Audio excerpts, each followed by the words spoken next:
Hello guys, solution is the best में आपका स्वागत है। आज मैं आपके साथ डिस्कस करने वाली हूँ BA programme first semester ancient society का एक इम्पोर्टेंट क्वेश्चन जो यूनिट 3 में से है। इससे पहले मैंने यूनिट 1 और यूनिट 2 के जो इम्पोर्टेंट क्वेश्चंस हैं और जो टॉपिक्स थे मैंने वो पूरे क्वेश्चन के आंसर्स मैंने आपको प्रोवाइड करवा दिए थे।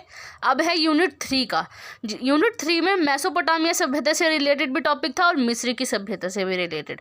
इससे पहले मैंने मेसोपोटामिया की सभ्यता से रिलेटेड सारे टॉपिक्स कवर करवाए हैं। अगर एग्जाम में पूछा जाए मेसोपोटामिया से रिलेटेड तो आप इजीली उसके आंसर्स लिख सकते हैं। अब बात करते हैं मिस्र की सभ्यता के बारे में कि इसके बारे में आपने शायद अपने पढ़ा होगा कि मिस्र की सभ्यता में क्या क्या चीज़ें थी, वहाँ की आर्थिक स्थिति कैसी थी, सामाजिक स्थिति कैसी थी, पिरामिडों के बारे में आपने पढ़ा होगा और यहाँ तक कि उसमें फ़िरौन के बारे में भी शायद आपने पढ़ा होगा कि वहाँ का राजा जिन्हें बोला जाता था, तो उसके बारे में भी है। तो आज हम वही डिस्कस करने वाले हैं। अगर आप मेरे चैनल पे नए हैं तो मेरे चैनल को सब्सक्राइब कर दीजिए और बेल आइकन को प्रेस कर दीजिए ताकि इससे रिलेटेड जो इम्पोर्टेंट क्वेश्चंस हैं मैं आपको प्रोवाइड करवा सकूं। तो चलिए वीडियो को स्टार्ट करते हैं। सबसे पहले जो है मिस्र के बारे में जानते हैं कि मिस्र है कहाँ। कि मिस्र जो है वो उत्तरी अफ्रीका में भूमध्य सागर और लाल सागर के किनारे स्थित एक देश है। जो उत्तरी अफ्रीका है, नॉर्थ अफ्रीका में एक भूमध्य सागर और लाल सागर, ये इन दोनों के किनारे स्थित एक देश है। और मिस्र जो है अपने प्राचीन इतिहास, रेगिस्तानी परिदृश्य और बड़े पिरामिडों के लिए जाना जाता है। जो मिस्र है वो प्राचीन इतिहास के लिए, कि इसमें कांस्य युग की सभ्यता के बारे में भी इसमें बताया गया है। और रेगिस्तानी परिदृश्य मतलब कि सबसे ज़्यादा इसमें रेगिस्तान देखे गए हैं और बड़े पिरामिड वहाँ पे बनाए जाते थे, तो इसी के लिए ये जाना जाता है मिस्र। इसकी भौगोलिक स्थिति जानते हैं कि भूगोल क्या था इसका। कि मिस्र जो है उत्तरी अफ्रीका में स्थित एक ऐसा देश है जो मुख्यतः 2 हिस्सों में विभाजित है। पहला उत्तरी अफ्रीका, दूसरा है दक्षिण अफ्रीका। इसकी भौगोलिक स्थिति के बारे में जानते हैं क्या है। कि मिस्र जो है वो उत्तरी अफ्रीका में स्थित एक ऐसा देश है जो मुख्यतः 2 हिस्सों में विभाजित है, उत्तरी अफ्रीका और दक्षिणी अफ्रीका। 2 हिस्सों में ये विभाजित है जो मिस्र है। और इसके पूर्व में लाल सागर, पश्चिम में लीबिया, उत्तर में भूमध्य सागर, पूर्वोत्तर में गाजा पट्टी और इजराइल और दक्षिण में सूडान स्थित है। ये सागर हैं, भूमध्य सागर, पश्चिम में लीबिया, ये सब सागर हैं और सूडान ये सब देश हैं वहाँ पे। इसके आसपास जो है वो एक छोटे छोटे देश हैं इनके आसपास। और मिस्र की जनसंख्या का अधिकांश हिस्सा जो है वो नील नदी के किनारे वाले क्षेत्रों में रहता है। इसीलिए इसे नील नदी की सभ्यता भी कहा जाता है, क्योंकि नील नदी जो है वो उसी के किनारे ये सभ्यता का विकास हुआ था। और मिस्र को इसके प्राचीन इतिहास, सभ्यता, रेगिस्तानी परिदृश्य और विशाल पिरामिड के नाम से जाना जाता है। जैसे कि मैंने बताया कि रेगिस्तानी होने की वजह से और जो यहाँ पे पिरामिड्स वगैरह जो होते थे, बनाए जाते थे, उनसे ये प्रसिद्ध भी है। और इसका आधिकारिक नाम मिस्र अरब गणराज्य भी है और राजधानी कैरो और भाषा अरबी है। जो मिस्र की जो राजधानी है वो है कैरो और भाषा इसकी जो है अरबी है, क्योंकि अरब कंट्री से ही बिलोंग करता है। मिस्र भी एक अरब कंट्रीज़ में ही इन्वॉल्व होता है। और यहाँ की जो करेंसी है वो इजिप्टियन पाउंड है। और यहाँ की जलवायु गर्म है क्योंकि रेगिस्तान है।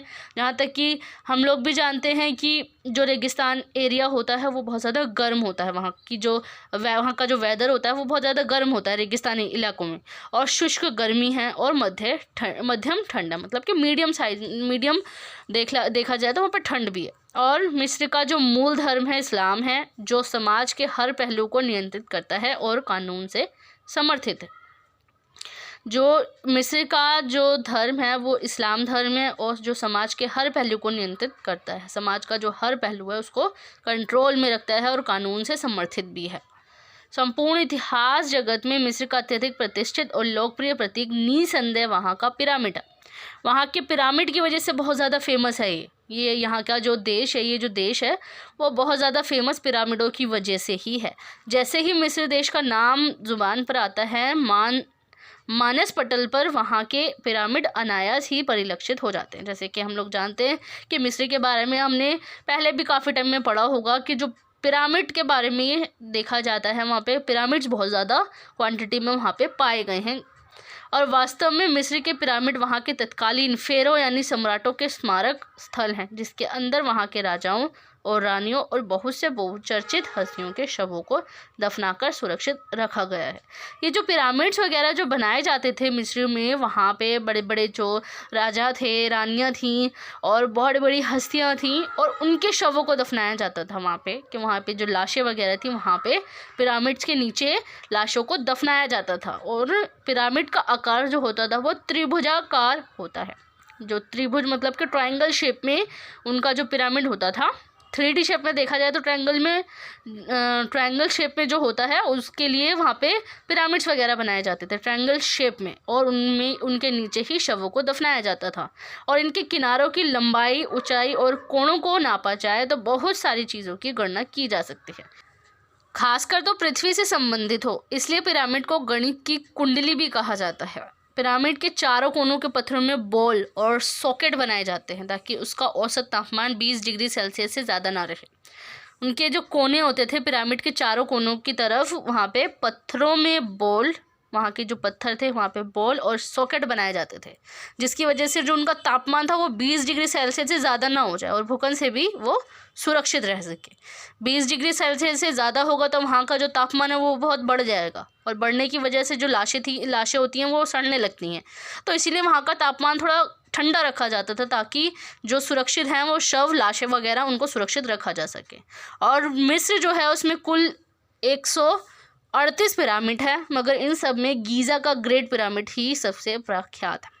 गीज़ा का ग्रेट पिरामिड ये फेमस है, जो पिरामिड वहाँ पे सबसे उच्च कोटि का है और दुनिया के 7 प्राचीनतम आश्चर्य में से एक है।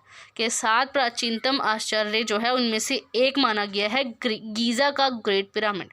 इसकी ऊंचाई लगभग 450 फीट है। बड़े बड़े चूना पत्थरों के ब्लॉक से इसे निर्मित किया गया है। ये सबसे फेमस और सबसे बड़ा पिरामिड जिसे बोला जाता है ये गीज़ा का ग्रेट पिरामिड, जिसके नाम से जाना जाता है, जब से फेमस है और सबसे बड़ा भी ये है।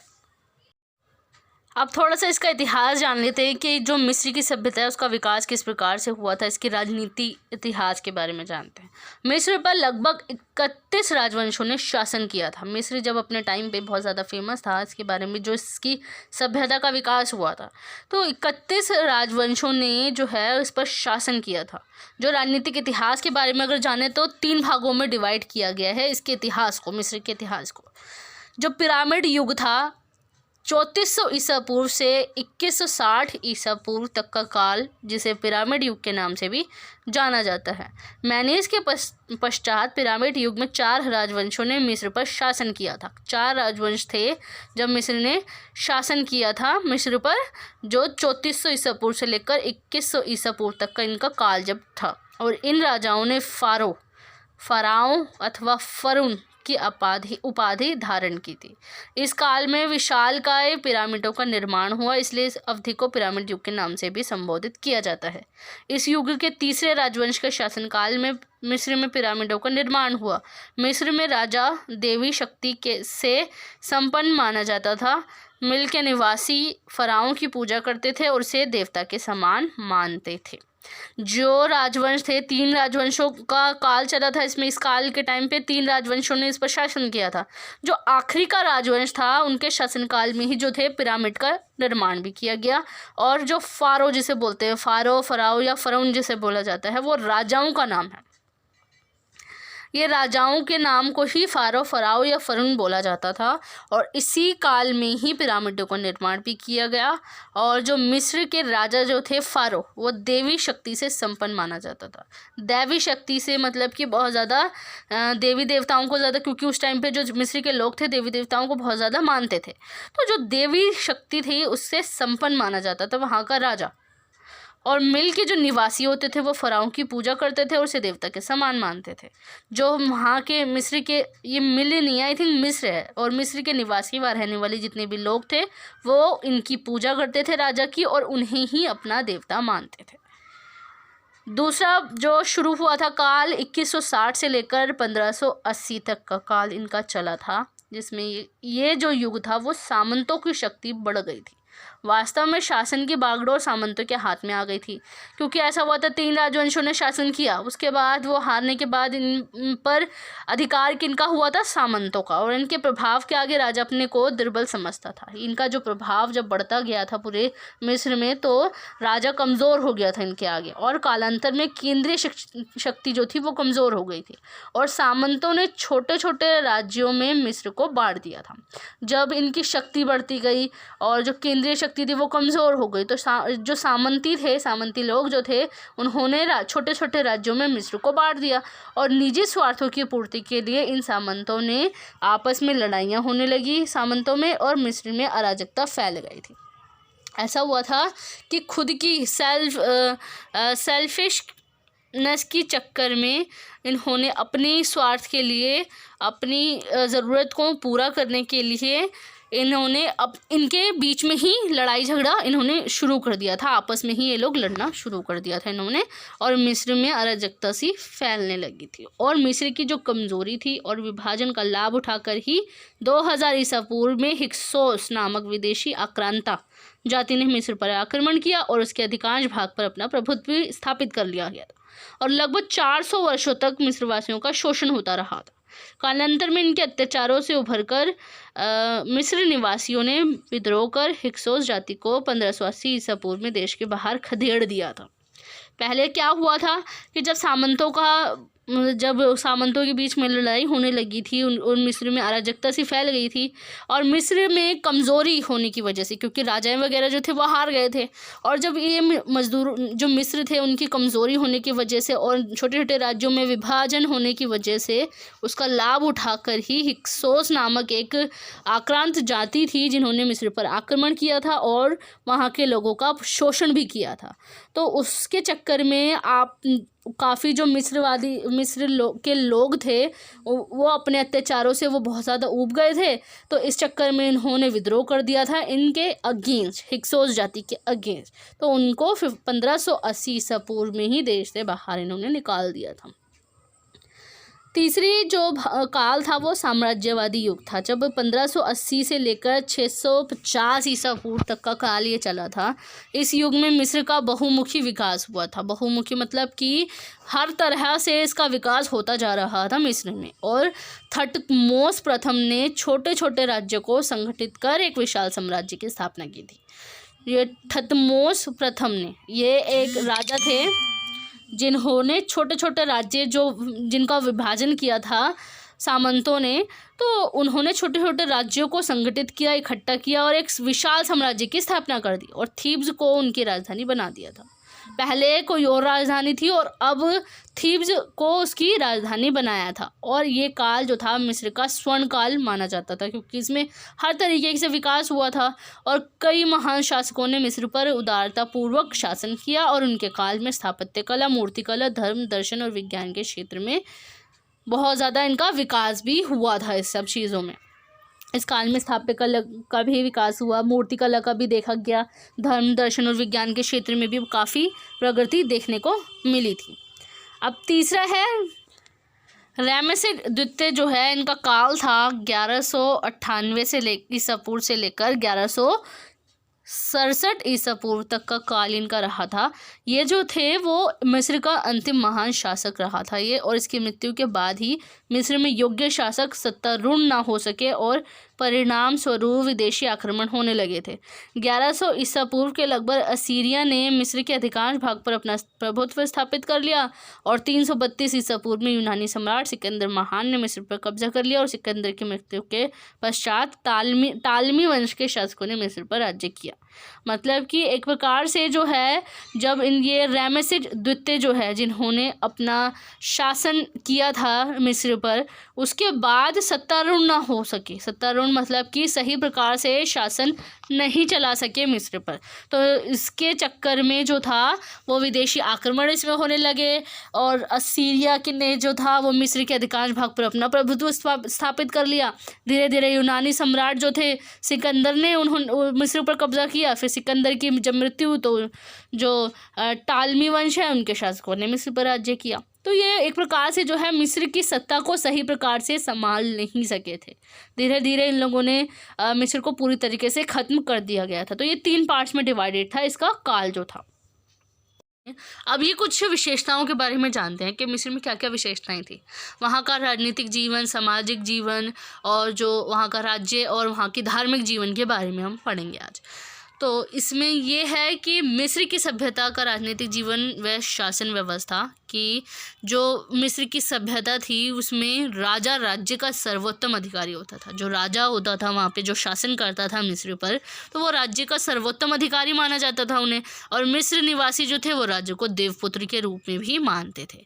और मिस्र का राजा जो था जिसे फ़राओ कहा जाता था, जैसे कि मैंने बताया कि फ़राओ भी बोला जाता है वहाँ के राजा को, और निरंकुश एवं स्वेच्छाचारी होता था। निरंकुश एवं स्वेच्छाचारी ऐसा तो है नहीं कि लोकतांत्रिक वगैरह हो, जैसे कि भारत जैसे देश में लोगों का अधिकार होता है सरकार बनाना गिराना, लेकिन वहाँ पे ऐसा नहीं होता था। अरब कंट्रीज़ में अभी भी, पहले के टाइम पे तो होता ही था, मगर अब भी जो है जो अरब कंट्रीज़ में देखा जाए तो निरंकुश शासन होता है हर कंट्री में।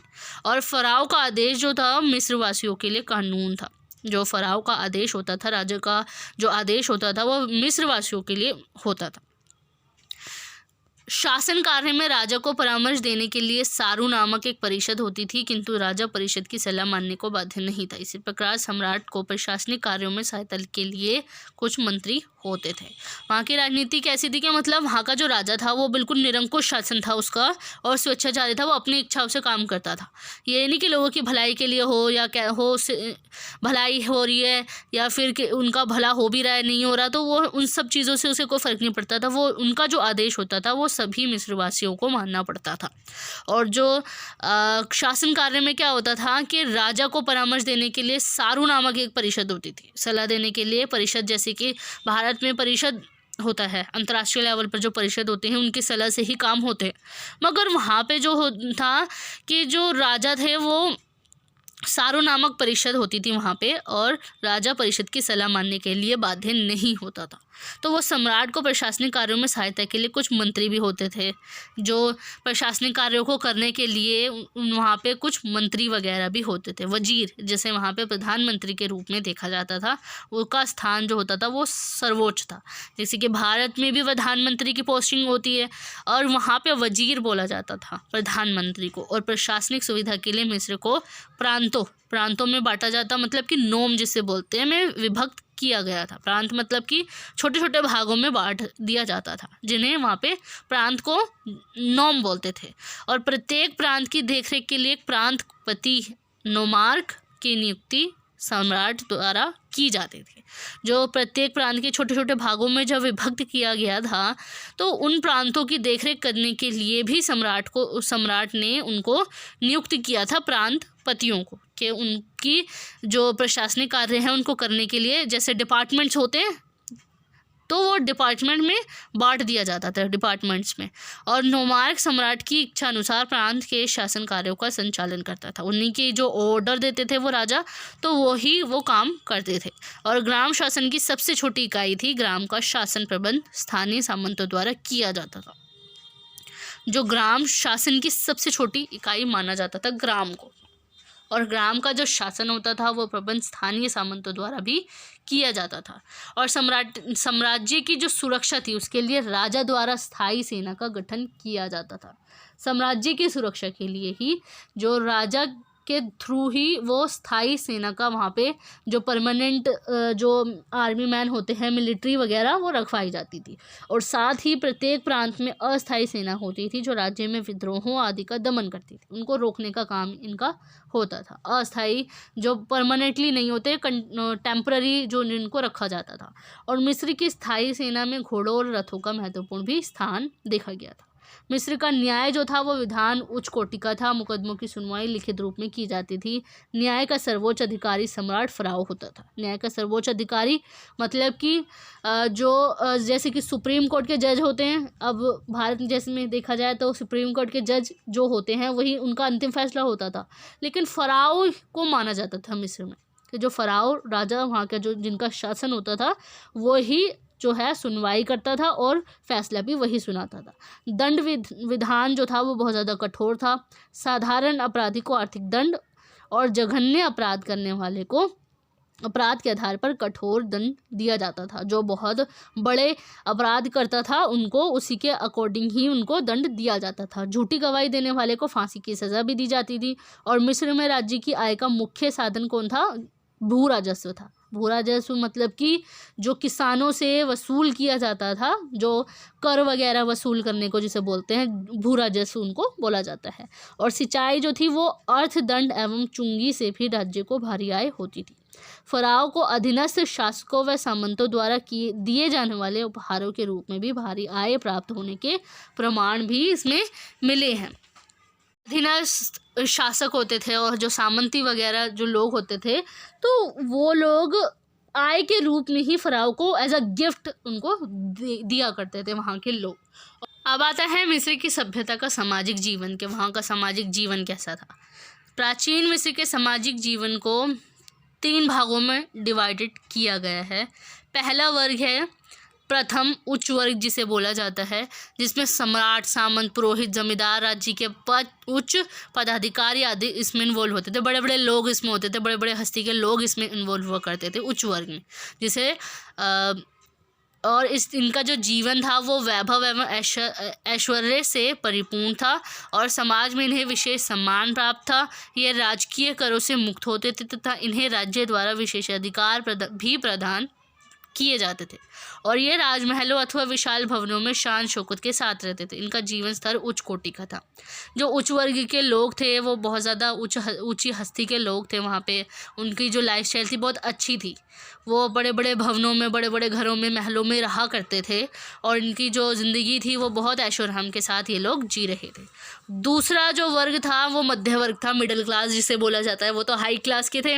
अब ये आता है मिडिल क्लास, जिसमें व्यापारी, बुद्धिजीवी, शिल्पी या लिपिक आदि इसमें इन्वॉल्व होते थे और मिस्री समाज में इनके जीवन का स्तर भी अच्छा था और इन्हें भी समाज में आदर एवं सम्मान प्राप्त था। जो व्यापारी, बिजनेसमैन वगैरह हो गए, बुद्धिजीवी हो गए, शिल्पकार वगैरह और लिपिक वगैरह, इन सबको अच्छी उनकी जो इज़्ज़त किया करते थे, उनको सम्मान मिलता था, समाज में आदर मिलता था। इनका जो लेवल था बहुत अच्छा था उनके अकॉर्डिंग देखा जाए तो। और तीसरा था मिडिल क्लास, निम्न वर्ग, जिसमें किसान हो गए, मजदूर हो गए, दास, अन्य निर्धन लोग इसमें इन्वॉल्व होते हैं, नीची जाति के लोग इसमें इन्वॉल्व होते हैं और इस वर्ग को दशा चिंतनीय थी और इनका जीवन स्तर निम्न कोटि का था और किसानों को भूस्वामित्व प्राप्त नहीं था। भूस्वामित्व मतलब कि जो कर वसूलने का काम जो होता था उनको नहीं मिलता था किसानों को, बल्कि बाकायदा जो किसान थे, श्रमिक थे, इन लोगों को कर देना पड़ता था। सामंतों को, बड़े बड़े जो जमींदार थे उनको दिया करते थे ये लोग।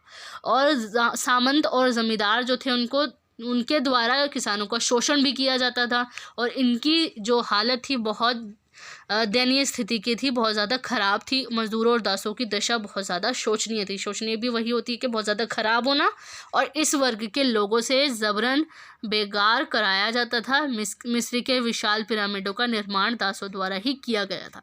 जो दास वगैरह होते हैं, छोटे जो किसान श्रमिक, ये जो दास वगैरह होते थे, पिरामिडों का ही निर्माण ये लोग करते थे, मज़दूर वगैरह, और इनके साथ शोषण वगैरह भी किया जाता था। दूसरा है रहन सहन एवं खान पान। देखा जाए तो उनका सामाजिक जीवन क्या था कि मिस्रवासियों का रहन सहन अच्छा था। उच्च वर्ग के लोग आलीशान महलों में रहते थे, मगर जो निम्न वर्ग के लोग थे वो कच्चे मकानों में रहते थे। स्त्री और पुरुष दोनों ही आभूषण प्रिय थे। अंगूठी, जंजीर, कर्णफूल, कंगन, गलहार आदि इनके प्रमुख आभूषण थे। ये सब जो होते थे स्त्री और पुरुष वगैरह पहना करते थे। और मिस्र की जो स्त्रियां थी वो श्रृंगार प्रेमी थी। वो बहुत ज़्यादा जो श्रृंगार करने को, बहुत ज़्यादा तैयार होने को बहुत ज़्यादा उनको पसंद था, तैयार होना। और जो विभिन्न प्रकार के जो सौंदर्य प्रसाधन थे, प्रसाधन थे उनका प्रयोग करते थे। और मिस्रवासी जो थे वो शाकाहारी और मांसाहारी दोनों ही थे। गेहूँ, जौ, चावल, फल, दूध और दही शाकाहार करने वालों का मुख्य भोजन था, जबकि मांसाहारी लोग सूअर व मछली आदि के मांस का प्रयोग भी करते थे। इन सब मांस का वो लोग जो थे, मिस्रवासी लोग जो थे, उसका प्रयोग भी करते थे। मिस्रवासियों के मदिरा पान करने के भी संकेत मिले हैं। मदिरा एक प्रकार से जो शराब वगैरह जो होती हैं उनके भी संकेत वहाँ पे मिले हैं। ओके, जो वहाँ के जो मिस्रवासी हैं वो शराब वगैरह का भी ज़्यादा उपयोग करते थे।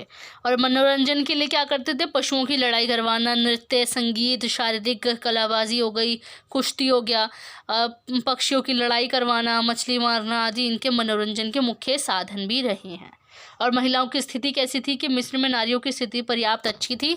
इन्हें समाज में आदर व सम्मान प्राप्त था, साथ ही उन्हें राजनीतिक अधिकार भी प्राप्त थे मिस्रवासियों को।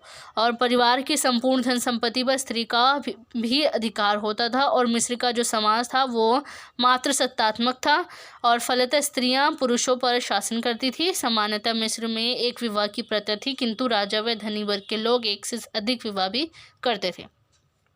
मतलब कि जो थे स्त्रियां थी वहाँ पे पुरुषों पर शासन करती थी, मगर वहाँ पे एक विवाह की प्रथा तो थी, लेकिन राजा और बड़े बड़े लोग जो थे, धनी वर्ग के लोग जो थे, वो एक से ज़्यादा भी शादियाँ करते थे। स्त्रियों की स्थिति थी स्पष्ट करते हुए सेवाइन कहते हैं कि मिस्र में नारी का जो सम्मान था उसकी समानता प्राचीन सभ्यताओं में कोई दूसरी सभ्यता नहीं कर सकती। मतलब कि प्राचीन सभ्यताओं में से कोई दूसरी सभ्यता भी इसका मुकाबला नहीं कर सकती, क्योंकि मिस्र में नारी का सम्मान बहुत ज़्यादा किया जाता था। इंस्टेड ऑफ जो बाकी जो सभ्यताएं वगैरह मिली हैं उनमें ये प्रमाण नहीं मिलते हैं कि नारी का सम्मान किया जाता था। लेकिन मिस्र एक ऐसा देश है जहाँ पे नारियों को बहुत ज़्यादा इम्पोर्टेंस दी जाती थी। अब आते हैं मिस्र की सभ्यता का आर्थिक जीवन। मिस्र जो था वो आर्थिक जीवन क्या क्या था कि कृषि और पशुपालन में, कि नील नदी की तलहटी में बसे होने के कारण मिस्र एक उपजाऊ एवं उर्वर प्रदेश था और इसलिए यहाँ के निवासियों के जीवन का मुख्य आधार कृषि था। मिस्र की बहुसंख्यक लगभग जनता खेती करके अपना भरण पोषण करती थी। अभी तक जितनी भी सभ्यताओं के बारे में पढ़ा है वो सब नदियों के किनारे बसी हुई सभ्यता हैं, और जितनी भी सभ्यताएं वहाँ पे बनी हैं और वहाँ पे कृषि का उत्पादन बहुत ज़्यादा देखा ही है। और मिस्र भी एक ऐसी सभ्यता है जिसमें जो कृषि का 80% भाग उसमें देखा गया है कि उसका मुख्य आधार क्या है, कृषि है। 80% देखा गया है और यहाँ पे खेती करते थे और अपना भरण पोषण वहाँ पे करते थे मिस्र में। और गेहूँ, जौ, कपास, पटसन, खजूर, अंगूर आदि मिस्रवासियों की प्रमुख फसलें थी। मेसोपोटामिया में भी देखा गया है कि वो भी एक नदी के किनारे ही बसी हुई एक सभ्यता थी, जिसमें गेहूँ को ज़्यादा फसलें वहाँ पे बहुत ज़्यादा देखी गई हैं। और कृषि कार्य के लिए कृषकों को राजकीय सुविधाएं भी दी जाती थी। राजकीय सुविधाएं मतलब कि कृषक वगैरह को वहाँ पे ऐसी फैसिलिटीज़ दी जाती थी कि वो फसलें वगैरह भी उगा सके। सिंचाई की सुविधा के लिए शासन की ओर से पक्की नहरों का निर्माण कराया गया था। पक्की नहरें बनाई गई थी उनके लिए, ताकि वो जो है सिंचाई कर सके, खेतों की सिंचाई करके वो जो है कृषि अच्छे से कर सके। राजकीय कर्मचारी कृषकों से लगान वसूलते थे। लगान अदा न करने वाले कृषक को कठोर दंड दिया जाता था और नील नदी पर बांध बनाए गए थे तथा नहरें निकाली गई थी। जो कृषक उन लोगों को जो कर था वो नहीं देते थे तो उनको दंड दिया जाता था सामंतों के थ्रू, और जो राजाएं थी वहाँ पे जो जिनका शासन था तो उनके थ्रू उनको बहुत ज़्यादा दंड दिया जाता था। और जो नील नदी पर बांध वगैरह भी बनाए गए थे ताकि जो उनके जो पानी है उनको रोका जा सके, और नहरें निकाल दी गई थी। मिस्र के निवासी जो थे वो कृषि के साथ साथ पशुपालन भी करते थे। गाय, बैल, भेड़, बकरी ये सब पालते थे। वहाँ पे गधे और बैल का प्रयोग किया जाता था। किसके लिए? कृषि कार्य के लिए। ऐसा प्रतीत होता है कि शायद मिस्र के लोग ऊँट से परिचित नहीं थे। ऊँट के बारे में वहाँ पे नहीं देखा गया है, गधे और बैल के बारे में ही ज़्यादा देखा गया है। वहाँ पे गधे और बैल का ही इस्तेमाल किया जाता था वहाँ पे कृषि कार्यों के लिए, क्योंकि हल जोतने के लिए इनका ही इस्तेमाल किया जाता था और आज के टाइम पे भी इनका इस्तेमाल किया जाता है। अब उद्योग धंधे और व्यापार में क्या है कि मिस्रवासियों ने उद्योग के क्षेत्र में पर्याप्त उन्नति कर ली थी। वह पत्थर काटने व तराशने, मिट्टी व धातु के बर्तन, आभूषण, कांसे व तांबे के औजार, लकड़ी के फर्नीचर व नाव व जहाज बनाने में कुशल थे। मिस्र के लोग पेपरिस नामक पौधे से कागज़ बनाने की कला भी सीख चुके थे। ये मेसोपोटामिया की सभ्यता से रिलेटेड ही है, जो मिस्र की सभ्यता है, जिसमें इन्होंने पत्थर काटने के लिए, उनको तराशने के लिए और मिट्टी व धातु के बर्तन बनाने के लिए, उससे आभूषण वगैरह बनाने के लिए कांसे का इस्तेमाल भी इन लोगों ने यहाँ इस सभ्यता में सीख लिया था। और लकड़ी के फर्नीचर वगैरह और नाव जहाज़ वगैरह जो थे वो व्यापार करने के लिए इनका इस्तेमाल करते थे। और मिस्र के लोग जो थे वो पेपरिस नामक पौधे से कागज़ बनाने की कला भी सीखते थे। मतलब कि पौधे से ये कागज़ बनाते थे। आज के टाइम पे जो पेड़ होता है, लकड़ियों को काट के उसके लिए उसका कागज़ बना दिया जाता था, लेकिन मिस्र के जो लोग थे, पेपरिस नामक एक पौधा था वहाँ पे उगता था, तो उनसे ही कागज़ बनाने का इन्होंने काम, इनकी कला जो थी उन्होंने इसी सभ्यता में सीखी थी। और मिस्र जो था उसमें व्यापार और वाणिज्य उन्नत अवस्था में था। मिस्र के व्यापारी जो थे अंतर्राष्ट्रीय स्तर पर व्यापार करते थे। अंतर्राष्ट्रीय मतलब इंटरनेशनल लेवल पर इन लोगों का जो बिजनेस था वो करते थे। और आंतरिक व्यापार मुख्य रूप से नील नदी द्वारा होता था। नील नदी से ही वो नाव के जरिए ही व्यापार किया करते थे। भारत, अरब, सूडान आदि के साथ मिस्र के व्यापारिक संबंध स्थापित हुए थे। और आयात और निर्यात मिस्र की अर्थव्यवस्था के एक प्रमुख आधार था। एक्सपोर्ट इंपोर्ट का काम मिस्र में भी होता था। और 1900 ईसा पूर्व के लगभग रूम सागर और काला सागर को मिलाती हुई एक नहर का निर्माण किया गया था। इस नहर द्वारा व्यापार किया जाता था। मतलब कि जो रूम सागर और काला सागर है उनको मिलाती हुई एक नहर उनका निर्माण किया गया था। और इसी नहर के थ्रू ही इनका जो व्यापार था किया जाता था। अब आता है मिस्र की सभ्यता का धर्म क्या था, कि वहाँ का धार्मिक जीवन क्या था। कि प्राचीन मिस्र के लोग जो थे वो बहुदेववादी थे। बहुदेववाद के मतलब कि जो बहुत सारे देवी देवताओं को पूजते थे यहाँ के लोग। वे अनेक देवी देवताओं की उपासना करते थे। संपूर्ण मिस्र में प्रत्येक नगर का एक प्रधान देवता होता था। जो विभिन्न प्रकार के जो नगरों में, जो प्रांतों में बांट दिया गया था मिस्र को, तो उसका एक प्रधान देवता होता था। और मिस्र में इस प्रकार की देवी देवताओं की संख्या 2200 के लगभग थी। 2200 जिसे बोलते हैं कि 2200 तक के जो देवी देवता थे उनमें पाए जाते हैं और उनकी ये पूजा किया करते थे। सूर्य मिस्र के सबसे महान और महत्वपूर्ण देवता रही हैं। मिस्र में सूर्य को ज़्यादा उनको देवता मानते थे, सूर्य देवता, जिन्हें रा, होरस, एटन आदि नामों से भी पुकारा जाता था सूर्य देवता को। और मिस्रवादियों का दूसरा प्रमुख देव क्या था कि ओसिरिस। इसकी पूजा नील नदी के देवता के रूप में की जाती थी, क्योंकि नील नदी के पास ही ये सभ्यता का विकास हुआ था और नील नदी को ही ये देवता के रूप में इनको पूजा करते थे इनकी। और इसके अलावा आइसिस हो गया जो पृथ्वी की देवी हो गई, सिन हो गया चंद्रमा देवी को पूजते थे, और नूत आकाश का देवता जिसे बोलते थे, और आदि की भी आराधना मिस्र में की जाती थी। ये इनके धार्मिक विश्वास वगैरह थे कि इन सब चीज़ों में भी देवी देवताओं का वास होता है। और मिस्र में लोग जो थे वो देवी देवताओं के साथ साथ विभिन्न प्रकार के पशु पक्षी, वनस्पति, सम्राट मतलब कि जो राजा थे, फराओं को भी पूजा अर्चना करते थे।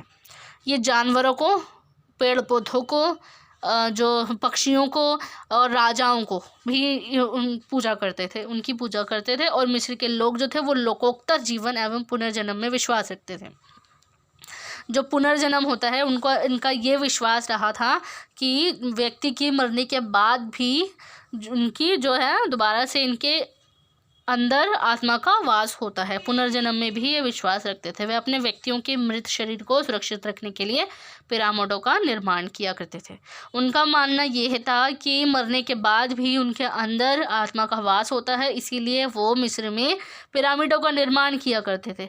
पिरामिडों का निर्माण करके उसी के नीचे ही दफन किया जाता था और उनको और एक विशेष प्रकार का उनको मतलब सुख सुविधाएं भी दी जाती थी। केमिकल वगैरह भी का इस्तेमाल किया जाता था ताकि जो है उनका जो शव है वो गले ना, लंबे समय तक बना रहे, सुरक्षित रहे।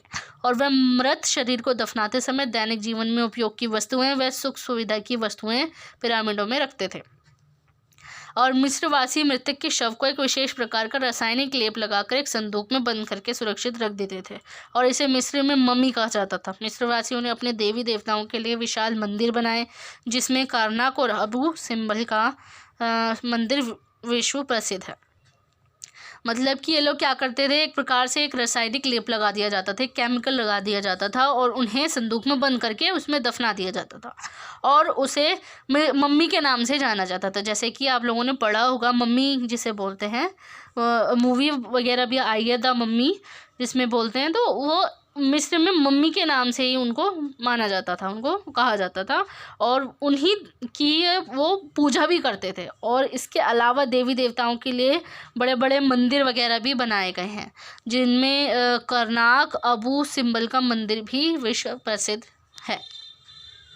मिस्र के प्रसिद्ध शासक इखनातन ने बहुदेववादी पूजा पद्धति का विरोध किया था और उसने संपूर्ण मिस्र में एकेश्वरवादी उपासना का सिद्धांत प्रचलित किया था। एकेश्वर मतलब कि एक ईश्वर में विश्वास रखना। जो मिस्र के प्रसिद्ध शासक थे इखनातक, इनका नाम था, उन्होंने देवी देवताओं को पूजने के बजाय एक देवता को पूजने का इन्होंने जो है इसका सिद्धांत का प्रचलन किया था। और एटन जैसे कि सूर्य देवता को माना जाता था इनकी नज़रों में, और उनको उसने संपूर्ण संसार का निर्माता और स्वामी भी बताया था। कालांतर में उसकी मृत्यु के साथ एकेश्वरवाद भी समाप्त हो गया था। अब बुक में थोड़ा सा लेखन कला के बारे में भी बताया गया है कि लेखन कला से संबंधित मिस्रवादियों का प्रथम स्थान है। मिस्रवासियों का प्रथम स्थान क्या था? लेखन कला के संबंध में। विद्वानों का अनुमान ये लगाया गया था कि 3000 ईसा पूर्व तक मिस्रवासियों ने लेखन कला में कुशलता प्राप्त कर ली थी। 3000 ईसा पूर्व तक इन्होंने जो लेखन कला है उनमें बहुत ज़्यादा इन्होंने इस्तेमाल किया था, लेखन कला सीख गए थे ये लोग। और आरंभ में मिस्रवासियों की लिपि चित्रात्मक थी, चित्रों को बनाकर ही वो इन लिपियों को बनाते थे। मेसोपोटामिया में भी लिपि थी जो हड़प्पा और मोहनजोदड़ो की तरह ही नज़र आई थी, लेकिन जो मिस्र है, मिस्र की लिपि भी चित्रात्मक थी। चित्र वगैरह के थ्रू ही एक दूसरे की लैंग्वेज वो जानते थे। और कालांतर में मिस्रवासी चित्रों के स्थान पर चिन्हों अथवा शब्द संकेतों का प्रयोग भी ये करने लगे थे। चित्रों के स्थान पर ये कुछ साइन वगैरह, कुछ ऐसे संकेत वगैरह उन्होंने उनका इस्तेमाल करना उन्होंने शुरू कर दिया था। और इस प्रकार धीरे धीरे वर्णमाला का विकास भी हुआ था और मिस्र की वर्णमाला में लगभग 2800 संकेत चिन्ह थे, किंतु साम्राज्यवादी युग तक इन चिन्हों की संख्या घटकर 500 हो गई थी। मिस्र के प्राचीन स्मारकों पर इस लिपि के चिन्ह आज भी अंकित मिलते हैं। मिस्र की जो ये लिपि थी उनको हेरोग्लिफ कहा जाता था। संभवतः इस लिपि को संसार की प्रथम लिपि होने का गौरव प्राप्त है। संसार की प्रथम लिपि इसे बोलते हैं, हेरोग्लिफ को। तो ये लेखन कला था, क्योंकि वहाँ की जो लेखन था कार्य बहुत ज़्यादा इन्होंने प्रसिद्ध हुए थे लेखन को लेकर। वहाँ के लोग चिन्हों का इस्तेमाल करते थे, चित्रों का इस्तेमाल किया करते थे और इन्होंने वहीं से ही शुरू कर दिया गया था। 2800 संकेत भी वहाँ पे चिन्ह मिले हैं मिस्र की सभ्यता में, जो घटकर अब करंटली जो साम्राज्य युग तक इनकी संख्या जो थी वो घटकर 500 हो गई थी। और मिस्र की जो लिपि थी वो हेरोग्लिफ थी। तो ये थे कुछ पॉइंट्स लेखन कला के बारे में। थोड़ा सा बुक में से पढ़ेंगे तो आपको समझ में आ जाएगा कि लेखन कला से रिलेटेड क्या है। तो मैंने यह पूरा टॉपिक इसमें कवर कर दिया कि इसकी पूरी विशेषताएं वगैरह क्या है, और इसमें फ़िरौन की भूमिका के बारे में थोड़ा सा मैं आपको एक्सप्लेन करूँगी, और उसमें मैं आपको थोड़ा सी सभ्यता का विकास कैसे हुआ था वो उसके बारे में मैं आपको नेक्स्ट वीडियो में डिस्कस करूँगी। And thanks for watching my video.